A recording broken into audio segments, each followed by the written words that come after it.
செல்வத்துடைகளே சரணம். நல்லது நடக்கும், நல்லது மட்டுமே நடக்கும். இந்த பதிவில் நம்ம என்ன பார்க்க போகிறோம் அப்படின்னா, நம்மளுடைய வாழ்க்கையில் ஏற்றம் வேண்டும், நல்லதொரு மாற்றம் வேண்டும், நான் ஜெயிக்கணும் அப்படின்ற ஒரு எண்ணம் இருக்குது. நான் முயற்சிலாம் பண்ணுறேன், ஆனால் என்னுடைய தடைகள் என்னை சோர்வு அடைய வச்சிருது.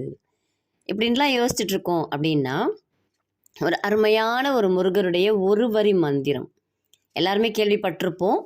ஆனால் நம்ம ப்ராக்டிஸ் பண்ணியிருக்க மாட்டோம். நிறைய பேருக்கு தெரிஞ்சிருக்கும் இது. ஏன்னா ரொம்ப ஃபேமஸானது தான் இது. நிறைய இதில் நீங்கள் கேள்வியும் பட்டிருப்பீங்க. இந்த ஒரு வரி மந்திரத்தை நீங்கள் தினமும் 108 முறை சொல்லிட்டு வந்தீங்க அப்படின்னா கண்டிப்பாக நம்மளுடைய வாழ்க்கை ஏறுமுகம். இப்போ புரிஞ்சிட்ருப்பீங்கன்னு நினைக்கிறேன் இல்லைங்களா? இந்த வார்த்தையை கேட்ட உடனே உங்களுக்கு தெரிஞ்சிருக்கும். எஸ், நம்மளுடைய வாழ்க்கை ஒரு சிறப்பாக அமையணும், அடுத்த கட்ட நகர்வுக்கு போகணும் அப்படின்னா இந்த ஒரு மந்திரத்தை தினமும் 108 முறை சொல்லணும்.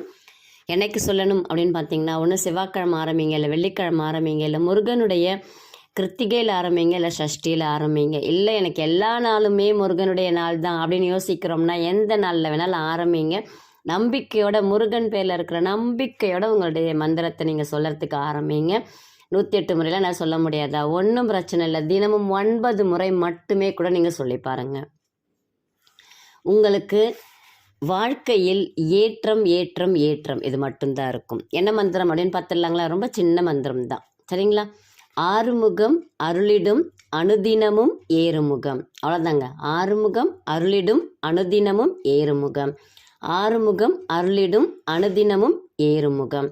இது நீங்கள் காலையில் எந்திரிச்ச உடனே சொல்லிட்டீங்கன்னா கூட உங்களுக்கு அன்னைக்கு டே ஃபுல்லாகவே ஒரு பவர்ஃபுல்லாக இருக்கும்.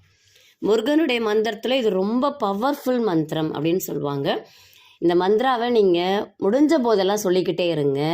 கண்டிப்பாக உங்கள் வாழ்க்கையில் நீங்கள் எதிர்பார்க்காத அளவுக்கு எல்லா விஷயத்துலையுமே மாற்றம் இருக்கும். பணம், பெயர், புகழ் அப்படின்லாம் இல்லை, எல்லா விஷயத்துலையுமே உங்களுக்கு அடுத்த கட்டம் அப்படிங்கிறது நகர ஆரம்பிக்கும்.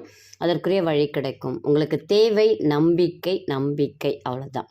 இந்த நம்பிக்கையோட நீங்கள் சொல்லி பாருங்கள், கண்டிப்பாக மிகப்பெரிய மாற்றம் இருக்கும். உங்களுக்கு ஜாதகம் பார்க்கணும், மலர் மருத்துவம் கற்றுக்கொள்ளணும், இல்லை சைக்காலஜி பேஸ்டாக ஏதாவது கன்சல்டன்சிஸ் வேணும் அப்படின்னாக்கா இந்த பதிவில் வரக்கூடிய எண்ணுக்கு தொடர்பு கொள்ளுங்கள். நன்றி, வணக்கம். நல்லதே நடக்கும்.